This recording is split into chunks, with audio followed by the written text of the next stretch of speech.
वाटप करण्यात आला कि चलो भाई अयोध्या जाना है,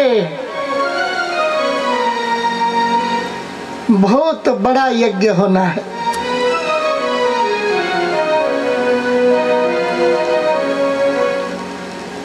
माणसाजवळ संदेश नव्हता,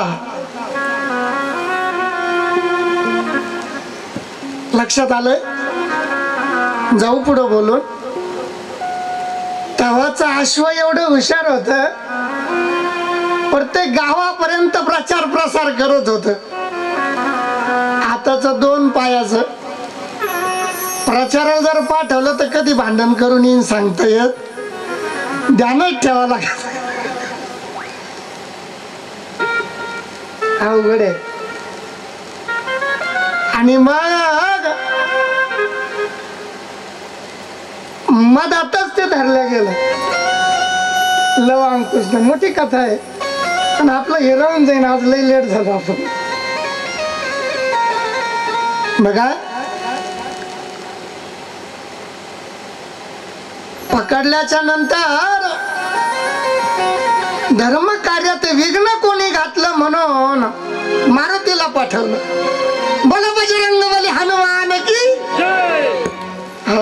गणपतीच्या नंतर हनुमान जे असे ते सुद्धा म्हणा मारुत तुल्य वेगम, मनाच्या वेगाने धावणारे. अरे म्हणलं जाऊन बघा आपला प्रचार पुढे थांबला. बघितलं जंगल वन होत आणि ते अश्व त्या ठिकाणी बांधलेलं आहे. कोणा बांधलं म्हणून मारुतीरायांना पुकार केला. उली मुलं होते अगदी लव अंकुश, आणि डोकून पाहत होते कोण येतं त्याला सोडायला. मारुती बरोबर युद्ध झालं. महाराज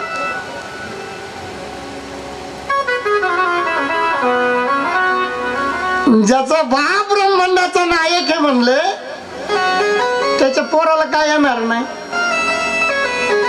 आपल्याकडे जुनी म्हणे, माशाच्या पिल्लाला पोहायचं काही बारीक राहत, पण उलट्या प्रमाणात ते त्याच्या आई बापा बरोबर किती स्पीड न पळत त्याची गिनती नाही. लक्ष करा, शेतकऱ्याच्या मुलाला कधी वखर